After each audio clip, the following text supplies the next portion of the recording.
अब राजयोगिनी बीके जयंती बहन, director Brahma Kumaris Europe, आपसे मेरा अनुरोध है, आप अपना भाषण और थोड़ा मेडिटेशन के बारे में हम सबको अवगत कराएं। बीके जयंती बहन।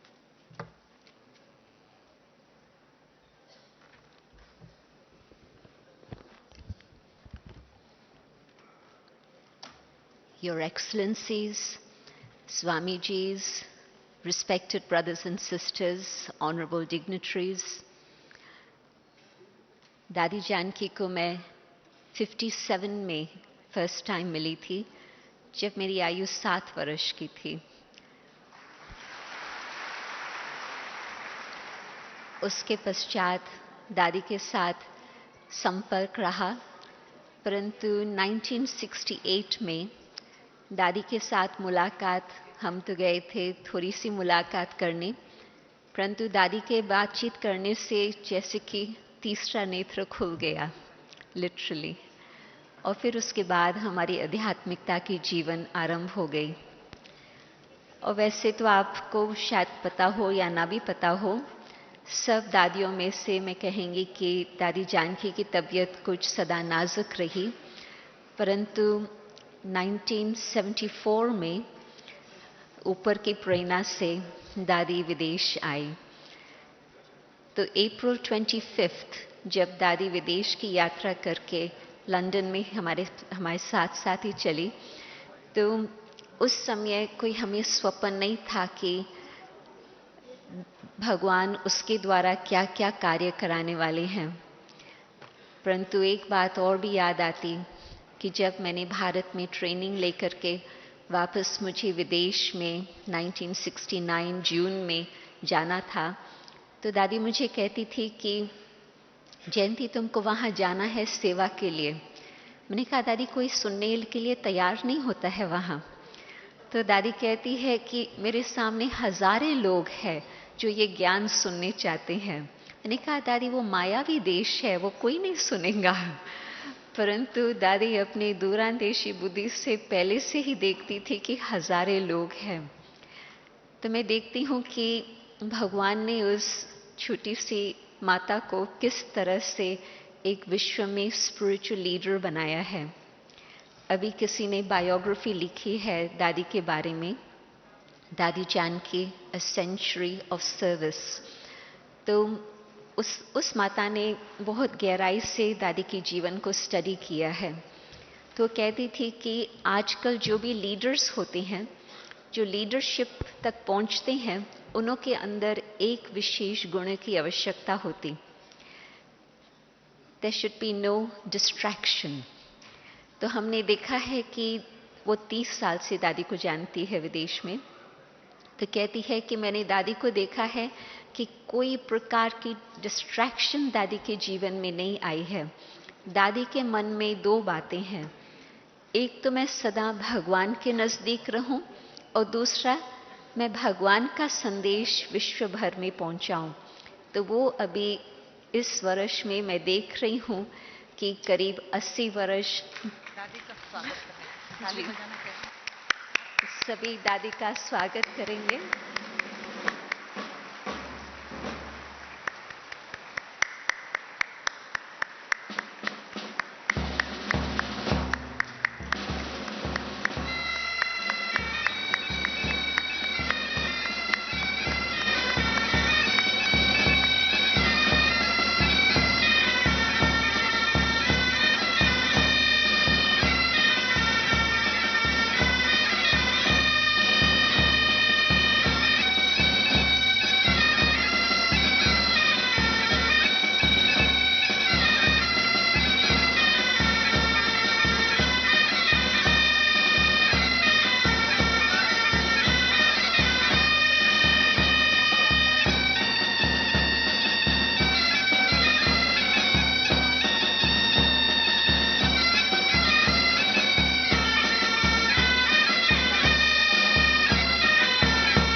तो दादी का मैं ये बताने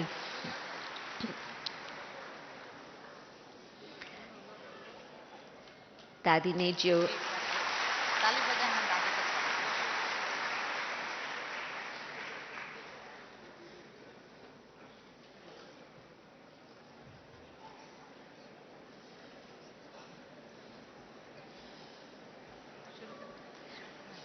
दादी ने जो सदा लक्ष्य रखा है कि श्वासोश्वास मुझे भगवान की स्मृति रहे, उसी लक्ष्य को लेकर के औरों तक भी जन जन को परमात्मा का संदेश मिले और किस तरह से उनको भगवान द्वारा सुख शांति की प्राप्ति हो, दादी ने वही कार्य किया है।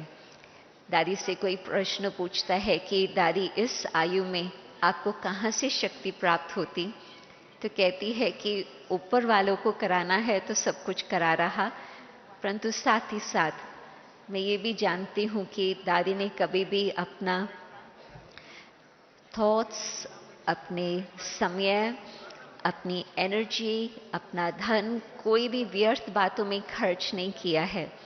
तन मन धन मनसा वाचा कर्मणा सब कुछ अपना सफल करके अपनी जीवन को इस तरह से शक्तिशाली बनाई है। परंतु साथ साथ हम जानते हैं कि हर दादी के मन में यही भावना होती कि हम सभी भी ऐसे ही अपनी जीवन श्रेष्ठ बना करके परमात्मा के हम नजदीक आएं। तो दादी के सामने कुछ जास्ती बोलने की जरूरत नहीं होती, तो दादियों से आप दृष्टि लेते जाना। दृष्टि में जिन्हों को याद कर रही हैं आपको भी वो सहज स्मृति आ सकती, तो आप आंखें खोल करके अच्छी तरह से दादियों से दृष्टि लेना। बस यही कहने का रहा कि दादी जी को हम बहुत बहुत थैंक्स देते हैं कि विश्व के सामने दादी एग्जाम्पल होकर के अपने एग्जाम्पल से हम सबको रास्ता दिखा रही है वहाँ तक पहुँचने का। ओम शांति।